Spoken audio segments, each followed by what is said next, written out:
Y en el episodio de hoy, entre otras cosas, vas a ver que la ciencia ya comienza a aprender cómo frenar el envejecimiento, mientras los robots empiezan a moverse como si tuvieran un cuerpo vivo. Vamos a hablar de inteligencias artificiales siendo estudiadas como organismos vivos, humanoides trabajando conectados directamente al espacio, máquinas preparándose para salir de la Tierra, y hasta el propio cuerpo humano entrando en modos inéditos de hibernación para economía biológica. Cuando juntamos todo eso queda claro, no es solo la tecnología avanzando, es la propia idea del límite siendo rediseñada.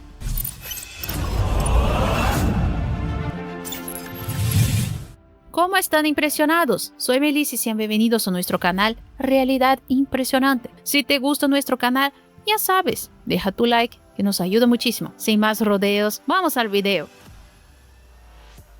Envejecer siempre fue tratado como una ley inmutable de la biología. Un proceso silencioso, progresivo y hasta hoy inevitable. Pero, ¿y si el envejecimiento no fuera solo un destino, sino un estado que puede desacelerarse o incluso detenerse? Investigadores de la Facultad de Medicina Veterinaria de la Universidad Cornell acaban de presentar un descubrimiento que puede cambiar profundamente esa lógica. Identificaron que estructuras microscópicas llamadas vesículas extracelulares, pequeñas partículas liberadas por las células, son capaces de bloquear uno de los principales motores del envejecimiento celular, la senescencia. La senescencia es el momento en que la célula pierde la capacidad de dividirse, crecer y repararse. No muere inmediatamente. Permanece ahí, disfuncional, inflamada, dificultando los tejidos alrededor. Con el tiempo, la acumulación de células senescentes contribuye a arrugas, pérdida muscular, declive cognitivo, fragilidad y prácticamente todas las enfermedades asociadas a la edad. Lo que el equipo de Cornell descubrió es que vesículas extracelulares derivadas de células madre embrionarias logran proteger a otras células de este proceso. En los experimentos, los científicos extrajeron esas vesículas de ratones y las añadieron a células comunes ya en camino hacia la senescencia. El resultado sorprendió incluso a los propios investigadores. Las células tratadas simplemente no envejecieron. Mientras las células normales colapsaban, perdían función y dejaban de dividirse, las células que recibieron las vesículas continuaron creciendo, replicándose y funcionando como si fueran jóvenes. En otras palabras, no es un suero de la juventud, no es una reprogramación genética agresiva, no es sustituir células, es usar mensajes biológicos naturales para decirles a las células, sigue funcionando. La propia autora del estudio describió el proceso como, entre comillas, aprovechar el poder de la juventud. Y si logramos impedir que una célula envejezca, ¿cuánto tiempo falta para intentar hacer lo mismo con el cuerpo entero? Bueno, mientras eso no sucede, ya existen empresas que quieren enseñar a las máquinas a moverse como cuerpos vivos.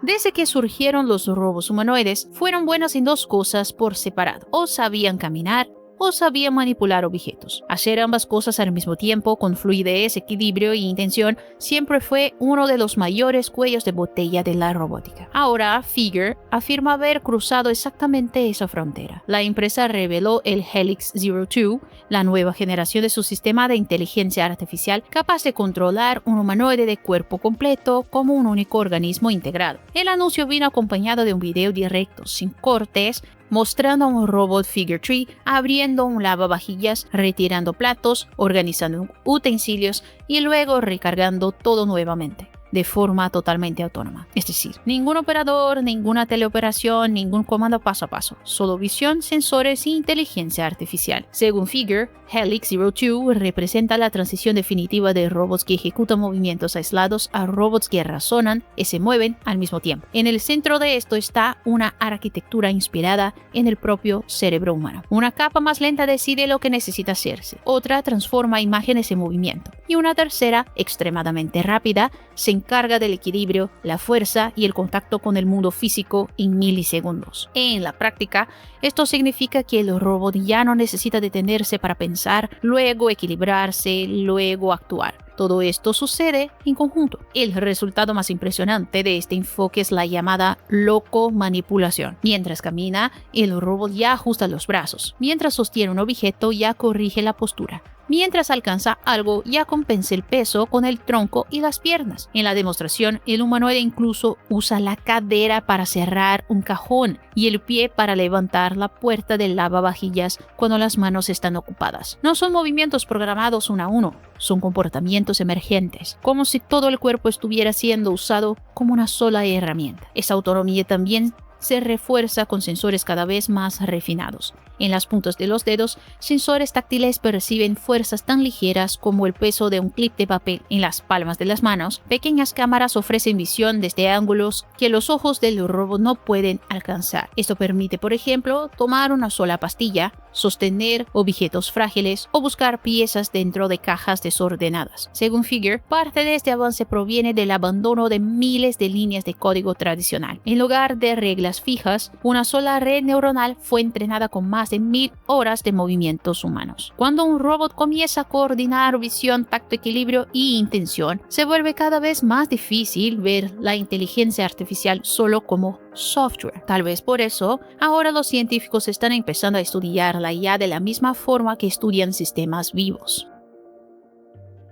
La inteligencia artificial siempre fue tratada como software, código, algoritmos, líneas matemáticas ejecutando instrucciones. Pero algo curioso está sucediendo en los laboratorios más avanzados del mundo. Los científicos comenzaron a estudiar la IA como si fuera un sistema biológico, no en el sentido metafórico, en el sentido literal de aplicar métodos inspirados en la biología para intentar entender lo que ocurre dentro de esos modelos mientras piensan. Lo hacen de esta forma porque la verdad es incómoda. Ni siquiera los creadores de las IAs más avanzadas logran explicar completamente cómo llegan a sus propias conclusiones. Estos sistemas son frecuentemente llamados cajas negras. Funcionan, producen respuestas impresionantes, pero sus procesos internos siguen siendo, en gran parte, invisibles. Para intentar iluminar ese interior oscuro, investigadores de Anthropic desarrollaron herramientas capaces de rastrear la actividad interna de un modelo mientras ejecuta una tarea. El método es conocido como interpretabilidad mecanística. La comparación hecha por los propios científicos es reveladora. Es como usar una resonancia magnética para observar un cerebro en funcionamiento. No para ver pensamientos, sino para identificar patrones, activaciones, caminos. En otra línea, los investigadores crearon un tipo especial de red neuronal llamada autoencoder escaso. Funciona como una versión simplificada y más transparente de una gran IA, de la misma forma que los biólogos usan organoides. Dicho en palabras simples, versiones en miniatura del cerebro humano, para estudiar tejidos reales. Estos modelos más pequeños permiten observar comportamientos internos sin la opacidad extrema de los sistemas gigantes. Otro avance importante es el llamado monitoreo de la cadena de pensamiento. En este método, la propia IA describe paso a paso el razonamiento detrás de sus decisiones. Es como escuchar un monólogo interno. Esto ha permitido identificar modelos que desarrollan comportamientos problemáticos, estrategias engañosas o desviaciones de los objetivos humanos. Pero incluso con todas estas herramientas, con toda esta instrumentación, con toda esta vigilancia, los comportamientos inesperados siguen surgiendo. Modelos que engañan, que incentivan actitudes peligrosas. Y eso expone a un paradojo inquietante. Estamos colocando las IAs en hospitales, escuelas, iglesias, en decisiones médicas, soporte emocional, tribunales, en infraestructura crítica, aún sin comprender plenamente cómo funcionan por dentro. Y si estas inteligencias ya son demasiado complejas para ser totalmente comprendidas, ¿qué sucede cuando dejan los laboratorios y empiezan a operar en cualquier lugar del planeta? China acaba de mostrar que la autonomía ahora puede venir directamente desde el espacio. En un evento de la industria espacial comercial de Pekín, el Centro de Innovación de Robótica Humanoide presentó al robot humanoide Chang'e ejecutando tareas mientras era controlado exclusivamente por un satélite de internet en órbita baja. Ninguna conexión terrestre ni red convencional. Todo el comando, la teleoperación y la transmisión de video sucedieron directamente entre el robot y un satélite de la constelación Galaxy Space, orbitando a cientos de kilómetros sobre la Tierra. En la demostración, Chang'e se acercó a un robotaxi autónomo de WeRide, recibió un documento y lo recuperó con movimientos estables y precisos. Al mismo tiempo, una transmisión de video en vivo en 720 píxeles, captada desde la perspectiva del propio robot, fue enviada en tiempo real a un centro de comando remoto. Puede parecer simple, pero no lo es. Hasta hoy, prácticamente todos los robots avanzados dependían de infraestructura terrestre para operar con seguridad. Wi-Fi industrial, redes privadas o 5G. Cuando esa conectividad falla, la autonomía también falla. Lo que los ingenieros chinos demostraron es que esa dependencia comienza a dejar de existir. Con 1,63 m de altura y capacidad de desplazarse a unos 6 km/h, Tiangong ya era conocido por su movilidad, pero ahora gana algo mucho más poderoso que la velocidad: alcance global. Al usar satélites en órbita baja, el robot puede ser operado teóricamente en cualquier lugar del planeta donde exista visión abierta hacia el cielo. Desiertos, áreas montañosas, zonas de desastre, plataformas marítimas, regiones sin infraestructura dejan de ser excepciones. Esto cambia completamente el papel de la robótica. En lugar de máquinas confinadas a fábricas o entornos controlados, empezamos a hablar de robots capaces de llegar donde los humanos no pueden o no deberían ir. Inspección de oleoductos en regiones remotas, búsqueda y rescate tras terremotos, apoyo a equipos en áreas aisladas, mantenimiento en instalaciones peligrosas. Todo esto sin necesidad de construir primero una red de comunicación en el lugar. Lo más impresionante es que esta demostración no es conceptual, ya funciona. Y cuando combinan sus robots humanoides de la operación avanzada de comunicación vía satélite, surge una nueva categoría de máquinas. No solo autónomas, sino verdaderamente planetarias. Ya no estamos hablando de robots atrapados en edificios, estamos hablando de robots que pueden trabajar donde haya cielo. Y eso significa que el próximo paso lógico es llevarlos más allá de la propia Tierra. Y esa etapa ya tiene fecha marcada.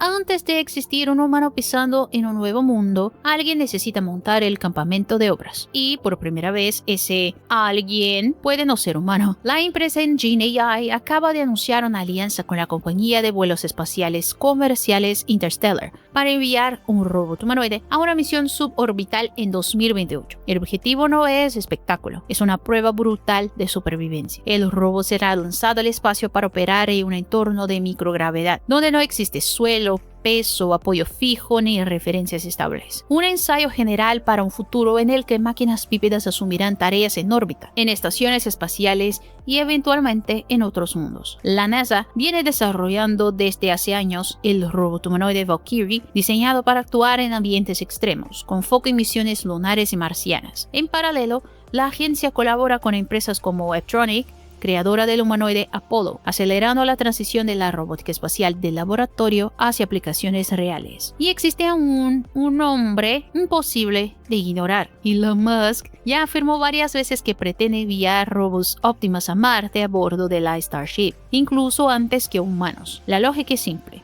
dejar que las máquinas preparen el terreno, construyan estructuras, monten sistemas, arreglen fallas, todo antes de la llegada de personas. La apuesta por humanoides en el espacio no trata de sustituir astronautas, se trata de protegerlos. Los robots humanoides son ideales para ser enviados porque usan herramientas hechas para humanos y se mueven en entornos diseñados para cuerpos humanos. No es necesario reinventar toda la infraestructura, solo cambiar quién hace el trabajo pesado. Enviar un humanoide en un vuelo suborbital es un paso pequeño en distancia, pero gigantesco en validación. Significa probar que sensores, actuadores, baterías, sistemas de control y estructuras mecánicas siguen funcionando cuando son sometidos a vibración extrema, aceleración violenta y ausencia de peso. Si resulta exitoso, nace oficialmente un nuevo sector: trabajo robótico fuera de la Tierra. No solo exploración o investigación, sino mantenimiento, construcción y operación. Tal vez cuando el primer ser humano camine por una base en Marte no encuentre un lugar vacío. Tal vez encuentre máquinas esperando, pero no son solo máquinas las que están siendo preparadas para largas jornadas. La propia biología humana comienza a revelar modos ocultos de supervivencia.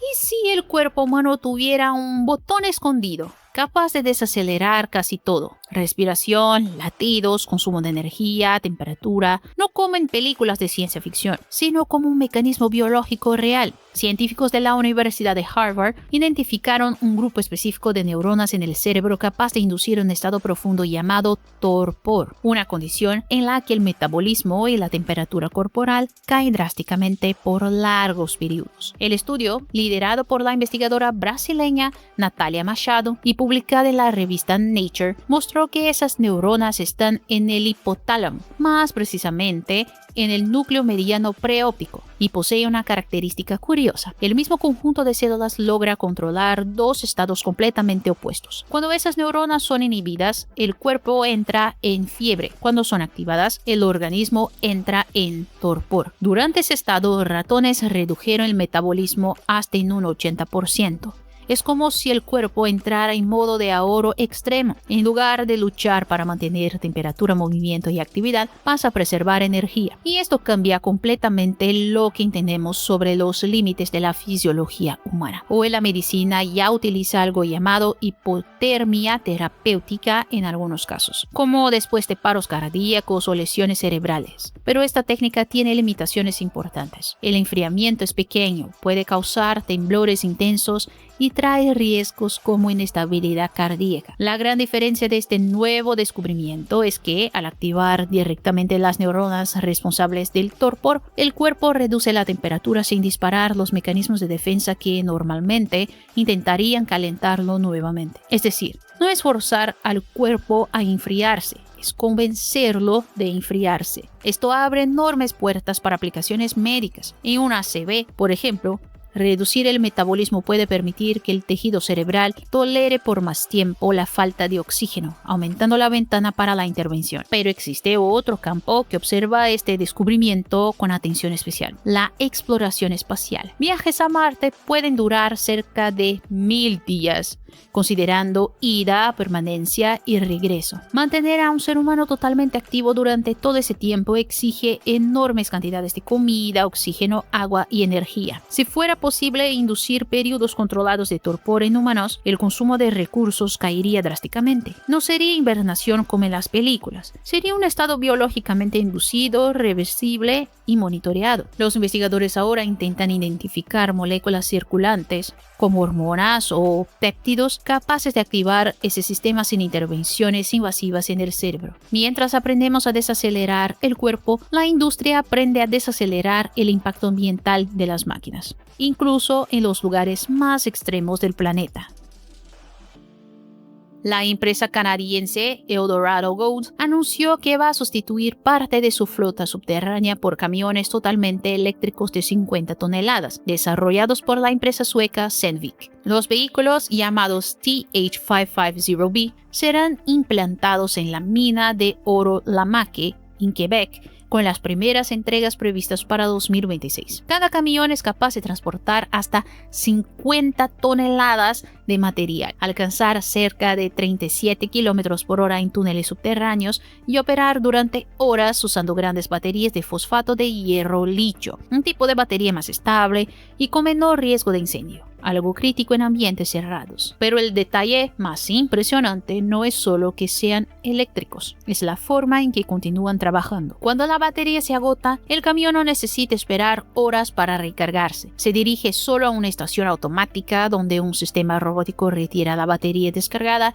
e instala otra totalmente cargada. Todo el proceso lleva apenas unos minutos. Ese simple cambio altera profundamente la lógica de la minería subterránea. Los camiones diésel liberan gases tóxicos, calor excesivo y exigen sistemas gigantescos de ventilación para mantener el aire respirable. En minas profundas, la ventilación es uno de los mayores costos operativos. Al eliminar los motores de combustión, la mina pasa a generar menos calor, menos contaminación y menos ruido. Esto reduce drásticamente la necesidad de ventilación forzada. En la práctica, significa minas más seguras, más silenciosas y más eficientes. Y existe un efecto colateral poderoso. Si la minería se vuelve más limpia y eficiente, se hace viable explorar profundidades mayores sin multiplicar los costos de infraestructura. Eso amplía el acceso a depósitos minerales que antes eran económicamente inviables. Y muchos de esos minerales son justamente los que alimentan la transición energética: litio, níquel, cobre, cobalto, tierras raras. Es decir, los vehículos eléctricos están siendo usados para extraer los materiales que hacen posibles otros vehículos eléctricos. Es un ciclo. Y entre células que dejan de envejecer, robots que aprenden a usar su propio cuerpo, inteligencias tratadas como sistemas vivos y máquinas asumiendo trabajos que antes ponían a las personas en riesgo, queda claro que la tecnología está cambiando de papel. Deja de ser solo novedad y comienza a ser solución. El futuro se puede ser más saludable, más seguro y más humano, incluso a pesar de las máquinas. Claro, siempre y cuando decidamos usar esas herramientas para mejorar la vida y no solo para impresionar. Recordando que todas las fuentes de todo lo que viste están en la descripción. Muchas gracias por acompañarme hasta aquí. Haz clic en una de las dos sugerencias en tu pantalla y nos vemos en el próximo video.